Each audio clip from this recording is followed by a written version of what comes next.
படத்தோட ஒரு ஆடியோ லான்ச்சுக்கு வந்த மாதிரி ஒரு ட்ரெய்லர் லான்ச்சுக்கு வந்த மாதிரி ஒரு ஃபீலிங். ஏன்னா அவ்வளோ சந்தோஷமா இருக்கு. இல்லை யாரை பார்த்தாலுமே வந்து இந்த படத்தில் நடிச்ச மாதிரி இல்லை. சின்ன படம் பெரிய படம் இல்லை, அது சொல்லிட்டாங்க சாம்சானா ரொம்ப அழகா. ரிலீஸ் அன்னைக்கு வரையும் தான் இந்த ப்ரீ ரிலீஸ் இந்த விஷயம் எல்லாமே, பிஸ்னஸ் எல்லாமே. ரிலீஸ் அன்னைக்கு தான் கண்டென்ட் முடிவு பண்ணும், இது எது பயங்கரமான படம், இது பயங்கரமான படம் இல்லைன்னு. ஸோ இது ரொம்ப நல்ல படமா தெரியுது. நான் 2-3 தடவை பார்க்க சான்ஸ் கிடைச்சி மிஸ் பண்ணிட்டேன், சாரி. நான் சீக்கிரம் பார்த்துறேன் கார்த்தினா எனக்கு. ஏன்னா ரூபன் சார் வந்து எனக்கு ரூபன் சார் ரொம்ப ஃப்ரெண்டு. ஸோ ஒரு நல்ல படம்ன்றது வந்து ரிலீஸ்க்கு முன்னாடி எப்படியாவது ஒரு விதத்தில் இண்டஸ்ட்ரிக்குள்ள எங்கேயாவது ஒரு டாக் வந்துடும், எங்க இந்த மாதிரி ஒரு படம் வந்து மேக்கிங்ல இருக்குங்க, நல்லா இருக்கும், சூப்பரா இருக்கு, இன்ட்ரெஸ்டிங்கா இருக்குன்னு. அப்படிதான் நான் மெட்ராஸ் மேட்னி பத்தி கேள்விப்பட்டேன். ஸோ அப்போ வந்து ரூபன் சார் சொல்லிட்டே இருப்பார் இதை பத்தி. ஸோ வாழ்த்துக்கள். பிரபு சார் ஆல்வேஸ், நான் 2 நாள் மணி கூட பிரபு சாரை மீட் பண்ணும்போது ரொம்ப சிம்பிளா ஒரு இடத்துல நின்று நான் சொன்னேன், அவங்க கூட ஒரு ஃப்ரெண்டு ஒருத்தர் இருந்தாங்க, அவர் யாருன்னே காமன் ஃப்ரெண்டு தெரியல, அதான் சொன்னேன், எங்க இவர் எவ்வளவு பேர் உருவாக்கினவர் தெரியுமா, இங்க நிறைய பெரிய படங்கள் பண்ணவர், நிறைய பெரிய பெரிய படங்களை, சின்ன சின்ன படங்களை சப்போர்ட் பண்ணி பெரிய படங்களை ப்ரொடக்ஷன் பண்ணணும்னு சொன்னேன். சொன்னா தேங்க்யூ சார். இந்த மாதிரி ஒரு படத்தை வந்து சப்போர்ட் பண்றது வந்து ரொம்ப சூப்பரான விஷயம். ஏன்னா இன்னைக்கு படம் எழுத ஆரம்பிக்கும் போதே இந்த படம் யார் வாங்குவா, எங்க பிசினஸ் ஆகும் அப்படின்னு தான் ஃபர்ஸ்ட் யோசிக்கிறாங்களே. இந்த கதைக்கு யார் தேவை, யார் நடிக்கணும்ன்றத மீறி இதெல்லாம் தான் ஃபர்ஸ்ட் ஆஸ்பெக்டா வருது. அப்படி இருக்கும்போது கதைக்கு ரொம்ப தேவையான, ஏன்னா ஒரு கதைக்கு வந்து முகங்கள், கதாபாத்திரங்கள் ரொம்ப முக்கியம். அதுக்கேற்ற மாதிரி அந்த கதைக்கு என்ன டிமாண்ட் பண்ணதோ அதை வச்சுக்கிட்டு, ஓகே நான் நல்ல என் கதையை நம்புறேன், என்னோட கிரியேஷனை நான் நம்புறேன் அப்படின்னு சொல்லிட்டு அதுக்காக தயாரிக்க வந்த ப்ரொடக்ஷன் ஹவுஸுக்கு தான் நம்ம ஃபர்ஸ்ட் பெரிய வாழ்த்துக்கள் சொல்லணும். ஏன்னா அந்த மாதிரி, ஏன்னா இங்க எல்லாருமே ஃபர்ஸ்ட் டே வந்து எல்லாரும் எவ்வளவு பெரிய டேரக்டர், எவ்வளவு பெரிய ஆக்டர் ஆனாலுமே எல்லாருமே ஃபர்ஸ்ட் படம் ஒன்று வந்திருக்கும், ஃபர்ஸ்ட் வாய்ப்புன்னு ஒன்று வந்திருக்கும். அப்படி இருந்தவங்க எல்லாரும் பெரிய ஆள் ஆயிப்பாங்க. அப்படி இருக்கும்போது இன்னைக்கு இங்க இருக்கவங்க எல்லாருக்கும் ஃபர்ஸ்டா, சாரி இந்த டேரக்டர் எனக்கு மட்டும், அப்புறம் சில பேருக்கு ஃபர்ஸ்டா இருக்கலாம், மற்றபடி எல்லாருமே experience. So the movie will decide. அப்புறம் காளியண்ணா உன்னை பத்தி பேசினால சரி, நான் கண்டிப்பா வாங்க.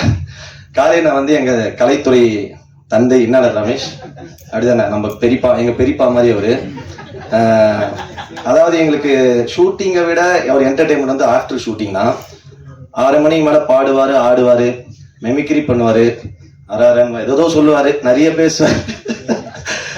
மீட்டுக்கு நான் வரல, ஷூட்டிங்ல இருந்தேன். அதற்கு காரணம் வந்து காளி வெங்கட் சார் தான். அவர் கூட தான் ஷூட்ல இருந்தேன். அந்த தேதிகளை நான் மிஸ் பண்ணியிருந்தேன்னா மறுபடியும் 2028 தான் அந்த தேதிகள் இருக்கிறதா சொன்னாங்க. அதனால நான் சார் கூட நான் இருந்தேன்.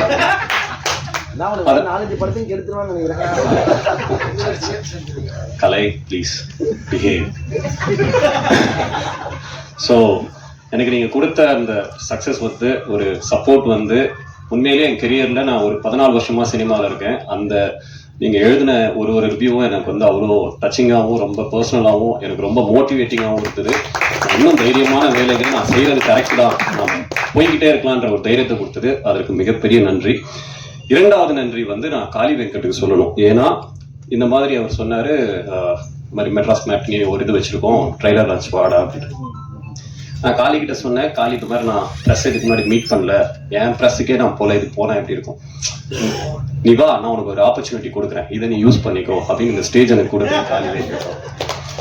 அண்ட் சார் இந்த படம் பிளாக் பஸ்டர், டோன்ட் வெரி. நான் ஷுவரா சொல்றேன் இந்த படம் பிளாக் பஸ்டர். ஏன்னா நான் இன்னும் படம் பார்க்கல. இதற்கான 3 காரணங்கள் நான் சொல்றேன். 1, SR பிரபு சார் வாங்கியிருக்காரு, ஏன்னா கதைக்கு ரொம்ப இம்பார்ட்டன்ட் கொடுத்து ஒன்று வாங்குவாங்க. 2, நாங்களே ட்ரெய்லரையும் பார்த்தோம், சாங்ஸும் கேட்டோம், எல்லாமே ரொம்ப அபாரமா இருந்தது. 3வது, ஒரு படம் நம்ம ஷூட் முடிச்சுட்டு அதுக்கப்புறம் அதுக்கான டப்பிங் வேலைகள்லாம் முடிச்சுட்டு நல்ல ஒரு படம் பண்ணியிருக்கோம்னா நம்மளுடைய பாடி லாங்குவேஜ்ல நமக்கு தெரிஞ்சிடும் என்ன நம்ம பண்ணியிருக்கோம் அப்படின்னு.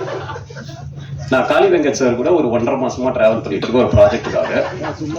ஆணவத்தின் உச்ச கட்டத்தில் சுத்திக்கிட்டு இருக்கேன். அதாவது நான் இப்படிதான் இருக்கு, என்னடா அப்படின்னா இல்ல மெட்ராஸ் மேட்னி, சரி சரி அப்ப படம் பிளாக் பஸ்டர், அதனால இப்படி இருக்காரு போலன்றதுக்காக. அண்ட் இன்னும் எனக்கு ரொம்ப நெகிழ்ச்சியா இருக்கிறது என்னன்னா, இவர் வாழ்ற இந்த நாட்கள்ல நம்ம வாழும்போது நமக்கு அந்த வாழ்க்கை ரொம்ப அர்த்தப்படுது. ஸோ முதல் நன்றி கடவுளுக்கு, யூனிவர்ஸ்க்கும் நான் சொல்றேன். இந்த இடத்துல உங்க முன்னாடி வந்து இப்படி நின்று பேசுறதுல வந்து ரொம்ப சந்தோஷமா இருக்கு. கனவு மாதிரி இருக்கு ஆக்சுவலா. இந்த படம் ஆரம்பமே வந்து எனக்கு ஆனந்த் கிட்ட தான் ஆரம்பிச்சது, ஆனந்த் சார் கிட்ட தான். ஸோ அவர் வந்து காசு தேடிட்டு இருக்கும் போது இந்த மாதிரி ஒரு நெக்ஸ்ட் டோர் கேர்லா வேணும் அப்படின்ற மாதிரி ஒருத்தங்களை தேடிட்டு இருந்தாங்க. ஸோ தேடும் போது அவர் தான் வந்து கார்த்திக் சார் கிட்ட வந்து சொல்லியிருக்காங்க, இவங்களை காசு பண்ணலாமே, நீங்க ட்ரை பண்ணுங்க அப்படின்ட்டு. ஸோ அவர் தான் வந்து என்னோட ஆரம்ப புள்ளி இந்த படத்துல நான் உள்ள வர்றதுக்கான காரணம். ஸோ உள்ள வந்துட்டு ஆக்சுவலா அவரோட ஃப்ரேம்ல எல்லா இதுலயும் வந்து ரொம்பவே மேக்கப் எதுவுமே கிடையாது. நாங்க எந்த ஒரு இதுலயும் வந்து மேக்கப் போடாம அவ்வளோ அழகா நான் இருக்கேன் அப்படின்றத வந்து இவரோட ஃப்ரேம்ல தான் நான் பார்த்து தெரிஞ்சுக்கிட்டேன். So thank you so much Anand sir. And so நான் உள்ள என்டர் ஆகும்போது கார்த்திக் சார் வந்து கதை எனக்கு நரேட் பண்ணாங்க. நரேட் பண்ணும்போது இந்த படம் வந்து எனக்கு ஃபர்ஸ்ட் வந்து அங்கேயே ஸ்பாட்லேயே ஓகே சொல்லிடலாம், அந்த அளவுக்கு வந்து எனக்கு ரொம்ப கனெக்டிங்காக இருந்தது. ஸோ இந்த படம் வந்து உங்களோட எல்லாரோட வீட்லேயும் எல்லாரோட கார்னர், உங்கள் வீட்டு நுக்குலேயும் இதெல்லாம் நீங்கள் பார்த்துருப்பீங்க. உங்கள் வீட்டில் இருக்கிற ஒரு கேரக்டர்ஸாக இருக்கலாம், ஒரு அக்கா, அம்மா, தம்பி, எல்லாரையும் நீங்கள் வந்து ரிலேட் பண்ணிக்கலாம். ஸோ எல்லா சிச்சுவேஷன்ஸுமே இது வந்து ஆமாம் இல்லை இது எனக்கும் நடந்தது, ஆமாம் இந்த மாதிரி ஒரு தம்பி எனக்கும் இருக்குது, இந்த மாதிரி அக்கா எனக்கும் இருக்காலன்னு சொல்கிற அளவுக்கு அந்த அளவுக்கு ரியலிஸ்டிக்காக வந்து இருந்தது அந்த கதை ஆக்சுவலாக நான் படிக்கும் போது. ஸோ அதனால வந்து இம்மீடியட்டா நான் வந்து இதை வந்து விடவே கூடாது அப்படின்னு சொல்லிட்டு ரொம்ப கெட்டியா பிடிச்சிக்கிட்டேன். ஸோ இந்த படம் வந்து எனக்கு ரொம்பவே க்ளோஸ் ஹார்ட்டடான ஒரு ஃபிலிம். நான் ரொம்ப வயசானா கூட வந்து இப்படி ஒரு படம் நடிச்சிருக்கேன்ட்டு ரொம்ப பெருமையா சொல்லுவேன். அப்படி ஒரு படம் எனக்கு Madras matinee. So thank you so much Karthik sir for this opportunity. And S R Prabhu சாருக்கு ரொம்ப நன்றி. ஏன்னா இந்த படத்தை வந்து இன்னும் ஒரு 10-50 ஸ்டெப் ஏற்றி கொடுத்து எங்களை வந்து புஷ் பண்ற ஒரு பர்சன்னா அவர் தான் இங்க நான் சொல்லி ஆகணும், பாராட்டு நான் சொல்லி ஆகணும். அண்ட் அதுல என்ன காஸ்ட் பண்ணியிருக்காங்கன்றமோ இதுல நானும் இருந்திருக்கேன் அப்படின்ற மாதிரி இருக்கு எனக்கு. நான் ஷெல்லி மேம் வந்து ஷெல்லி மேம்க்கு வந்து நான் பொண்ணா நடிச்சிருக்கேன். ஸோ கண்டிப்பா இவங்களோட வந்து ஒரு பயங்கரமான ஒரு ஜேர்னி எனக்கு இருக்கு அப்படின்னு அவங்களை பார்த்தோன்னே தெரிஞ்சு போச்சு. பிகாஸ் ஷீஸ் ஒன் என்ன சொல்றது, அவ்வளோ எமோஷன்ஸ் வச்சிருப்பாங்க. எங்க இருந்து வச்சிருப்பாங்கன்னு எனக்கு தெரியாது. திடீர்னு இப்படி இந்த மாதிரி சீன் நடினா அப்படி ஸ்பான்டேனியஸா அவங்களுக்கு அந்த ஸ்பாட்ல வரும். அவங்களுக்கே தெரியாம நான் ரொம்ப ரசிச்சிருக்கேன் அவங்கள ஒரு ஃப்ரேம்லயும். She is very beautiful and very sweet person. So thank you so much ma'am. அண்ட் விஸ்வா வந்து என்னோட தம்பி. ஆனந்த் சார், கார்த்திக் சாருக்கு அப்புறம் விஸ்வா கிட்ட தான் இந்த படத்தோட தொடக்கம் எனக்கு ஆரம்பிச்சுது. ஸோ ஸ்டார்டிங்ல வந்து இவங்களை வந்து கூப்பிட்டு ஒரு டெஸ்ட் எடுத்து பார்ப்போம் இவங்க செட் ஆவாங்களான்னு ஆரம்பிக்கவும் தம்பியோட தான் ஒரு சீன் வச்சிருந்தாங்க. ஸோ டயலாக்ஸ் எல்லாம் கொடுத்துருந்தாங்க. நானும் மனப்படம் தான் பண்ணி நைட்லாம் உட்காந்து படிச்சு போய் நின்னா அந்த டயலாக் எதுவுமே வேண்டாம், நீங்களா நடிங்க அப்படின்ட்டாங்க. சரி நடிப்போம் அப்படின்ட்டு இவர் பார்த்த மேலே கீழே பார்த்த விஸ்வாவை என்ன பண்ண போறான் இவன் நம்மள அப்படின்ற மாதிரி இருந்தது. அண்ட் இன்ஸ்டன்டா எங்களுக்கு அங்க ஸ்பார்க் ஆயிடுச்சு. ஒரு சிப்ளிங், ஒரு பிரதர்லி ஃபீல் வந்துருச்சு எனக்கு. அவனோட ஹேர் ஸ்டைலோ ஏதோ பார்த்து அது என்னன்னு தெரியல, அந்த அவரோட மொழியா இல்ல அவரோட பிஹேவியரா எனக்கு தெரியல. இருக்கு முக்கியமான 2 செலிபிரிட்டிஸ் வராங்க, உங்களுக்கு வந்து வாழ்த்து சொல்றதுக்கு. ஐயோ அப்படின்னு இவங்க தான் நினைச்சேன். கரெக்டா அவங்க 2 பேரும் பேரையும் சொல்லிட்டேன் ரொம்ப பெருமையா. தம்பி உங்களோட 2 பேர் போட்டோவும் என்கிட்ட இருக்கு, மறந்துடாதீங்க. அதை உங்களுக்கு அனுப்பிச்சு வச்சிருக்கிறேன். இன்னும் பத்திரமா அதை லைக் போட்டு வர வச்சிருக்கிறேன்.